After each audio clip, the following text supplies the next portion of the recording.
Olá, turma! Tudo certinho por aí? Então, vamos começar a nossa super revisão para a prova de AV2. Preparei esse material aqui com todo carinho para a gente passar pelos pontos mais importantes e, claro, todo mundo arrasar na prova. Então já sabe, né? Pega o caderno, presta bastante atenção e bora lá! Ah, muita gente ainda pensa que estudar história é isso, né? Mas será que é só isso mesmo? Olha, eu garanto que não. A gente vai ver juntos que história é muito, mas muito mais legal. Em vez de pensar numa lista de coisas para decorar, pensa assim: a história é como um grande mistério que a gente precisa resolver. E olha que legal, a própria origem da palavra história já entrega o jogo pra gente. Ela vem do grego histor, que significava aquele que investiga, sabe? Alguém que vai atrás para descobrir as coisas.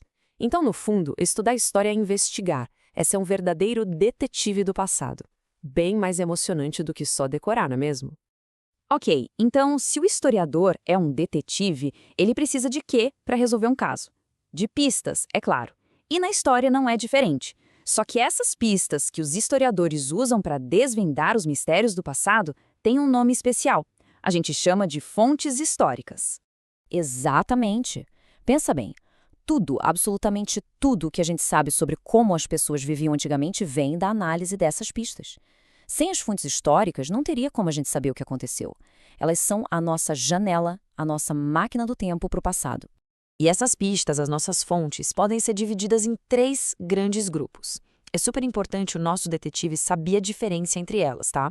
São as fontes escritas, as fontes materiais e as fontes imateriais. Vamos dar uma olhada em cada uma. Primeiro, as fontes escritas. Essa é a mais fácil de lembrar. Se tem alguma coisa escrita ali, pronto, é uma fonte escrita. Pode ser uma carta, um diário, um livro antigo, um documento oficial. Tudo isso conta uma história pra gente de um jeito bem direto. Depois, a gente tem as fontes materiais. O nome já ajuda, né? São os materiais, os objetos, coisas que a gente pode ver, pode tocar. Uma estátua antiga, por exemplo, ela não fala, mas ela conta um monte de coisas sobre a arte e a cultura daquela época. Uma moeda, uma ferramenta de pedra, as ruínas de uma construção, tudo isso é fonte material. E por último, temos as fontes imateriais, que são muito especiais. São aquelas coisas que a gente não consegue pegar na mão, mas que existem e são importantíssimas. Sabe uma festa popular, como o carnaval? Uma lenda que o pessoal conta há anos? Uma cantiga de ninar? Tudo isso é história viva que vai passando de geração em geração. Muito bem, já temos as pistas, mas e agora? O que o nosso detetive historiador faz com elas? Porque não é só achar a fonte, né? Tem todo um trabalho de investigação que precisa ser feito. Essa frase do nosso livro resume perfeitamente a ideia. É para a gente guardar na memória. O historiador é como um detetive. Ele seleciona as pistas que vai usar, ele analisa cada uma com cuidado, interpreta. E aí, no final, ele conta a história do que ele descobriu.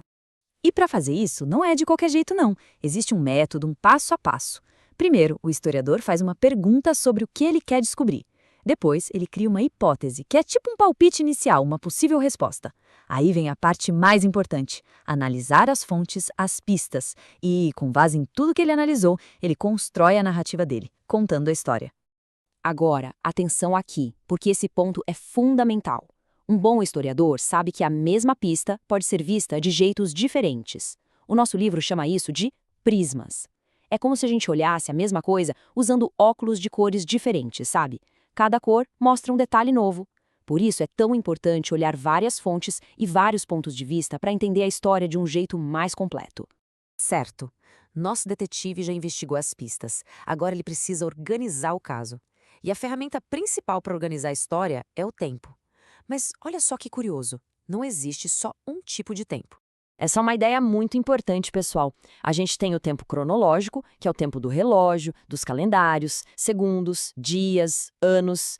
Ele passa igualzinho para todo mundo. Mas tem também o tempo histórico, que é diferente. Ele é marcado pelas grandes transformações na sociedade, pelos processos. É o tempo das mudanças. E quando o historiador olha para o tempo histórico, ele procura principalmente por 2 coisas: o que mudou e o que permaneceu. As mudanças são as coisas que se transformam, como a tecnologia, a moda. Já as permanências são aquelas coisas que continuam por muito tempo ou que mudam bem devagarinho, como algumas tradições ou a nossa língua. Agora, para a gente nunca mais esquecer disso, olhem que exemplo legal. O castelo da Disney. A construção do castelo em si é uma permanência. Ele continua lá, do mesmo jeitinho. Mas olhem em volta. As roupas das pessoas, as árvores, a qualidade da foto, isso tudo são as mudanças. Viram só? A história está sempre de olho nessas duas coisas juntas. E para a gente fechar a nossa revisão, vamos falar sobre uma das ideias mais fantásticas de todas. A de que a história, bom, ela nunca está completamente pronta e acabada. Guardem bem essa frase. Ela quer dizer que aquilo que a gente sabe sobre o passado pode mudar. A história não é uma verdade escrita na pedra que nunca mais vai ser alterada. Ela é viva, ela é dinâmica, é como se fosse um prédio que está sempre sendo construído.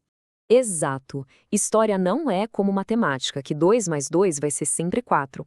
Se um arqueólogo, por exemplo, encontra uma nova pista, um documento que ninguém conhecia, isso pode mudar tudo o que a gente achava que sabia. Ou se um historiador faz uma pergunta nova sobre um fato antigo, ele pode chegar a uma conclusão diferente. É por isso que a história está sempre sendo reescrita, e é isso que a torna tão incrível.